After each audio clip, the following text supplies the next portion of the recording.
Olá, irmãos. Gostaria de refletir com vocês no texto de Lucas 22 hoje. E só para a gente entender melhor, ali era um contexto de ceia, né? A ceia que precedia a crucificação. E Jesus faz uma declaração muito interessante. Ele diz para Pedro que Satanás queria peneirar os apóstolos e que ele ia orar para que eles tivessem fé, principalmente Pedro, né? E é algo que me deixou pensativo. E ultimamente eu estava lendo o livro de Jó, onde acontece várias coisas com Jó, e por tudo que acontece com ele, não dá para crer que é uma colheita do pecado, porque Jó era uma pessoa que se atentava às coisas de Deus. Imagina, para uma época onde não tinha padrão, onde não tinha lei, não tinha nada. Jó fazia os sacrifícios, Jó fazia a expiação pelos seus filhos e por si mesmo, por coisas que eles poderiam até estar pensando. Então, Jó era muito cuidadoso, muito zeloso com as coisas do Senhor, e ele não merecia tal colheita simplesmente por pecado. E aonde a gente chega nisso com relação ao crescer no Senhor? Muitas vezes é fácil a gente ter fé quando tá tudo bem, a gente ter fé quando o salário no fim do mês está garantido, quando a gente tem um emprego. E fé é só um dos exemplos, a gente pode falar de outras coisas como os frutos do Espírito. E em situações favoráveis é muito fácil a gente frutificar o Espírito Santo.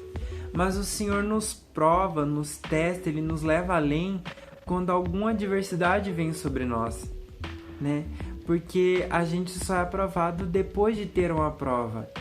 Então, muitos dos sofrimentos que a gente passa não é questão de colheita do pecado, não é questão de merecimento porque eu fui uma pessoa má, até porque isso aí é algo natural, né? Se você faz algo errado, você vai colher algo ruim.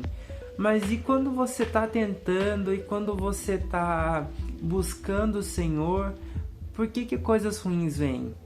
Não é a resposta para todas as situações, mas como a gente vê com Jó, ele, depois de passar por tudo que ele passou, ele faz uma declaração super importante, super decisiva para a gente entender tudo isso, que é a declaração de que antes ele ouvia falar do Senhor, e depois de tudo que ele passou, ele agora podia ver o Senhor.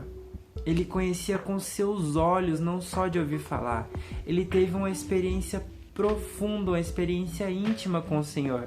E a gente pode entender de tudo isso que não era simplesmente só pelo fato do pecado, mas o Senhor estava elevando o nível de Jó. A gente pode olhar também para os apóstolos, que por mais que eles tinham as suas debilidades, tinham sua humanidade, eram pessoas que viviam para o Senhor, que viviam com Jesus e que zelavam pela lei, zelavam pelos ensinamentos do próprio Cristo. Então, eram pessoas que estavam tentando caminhar em alinhamento com aquilo que diz a palavra, com aquilo que disse Jesus.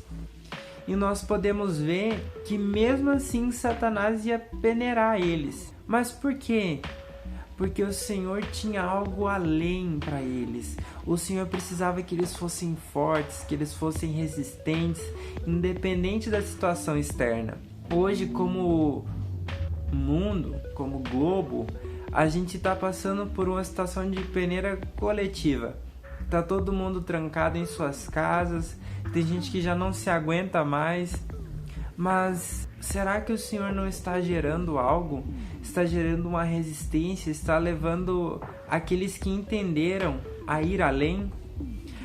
É algo para a gente pensar, porque nada vem por acaso. Nem o sofrimento e nem as bênçãos. E como é que a gente faz para ir além em meio ao sofrimento? A gente precisa permanecer, a gente precisa perseverar, a gente precisa entender que aquilo é passageiro e por mais que dure a nossa vida toda, não se compara de forma alguma à eternidade que está proposta a nós.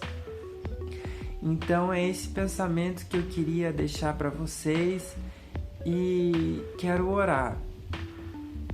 Senhor, em nome de Jesus, eu te peço que os teus filhos que estão sendo levados a ir além no Senhor, aqueles que o Senhor propositalmente proporcionou uma situação para eles que seja desfavorável para testar a sua fé, para testar a sua coragem, a sua perseverança. Eu oro para que esses irmãos consigam passar aprovados, para que eles possam experimentar algo novo no Senhor, para que o Senhor possa revelar e liberar os teus segredos a eles. Eu peço em nome de Jesus que o teu doce Espírito venha estar trazendo fundamentos, estar trazendo bases, estar trazendo esclarecimento a todo aquele que está passando uma adversidade em nome de Jesus. Amém.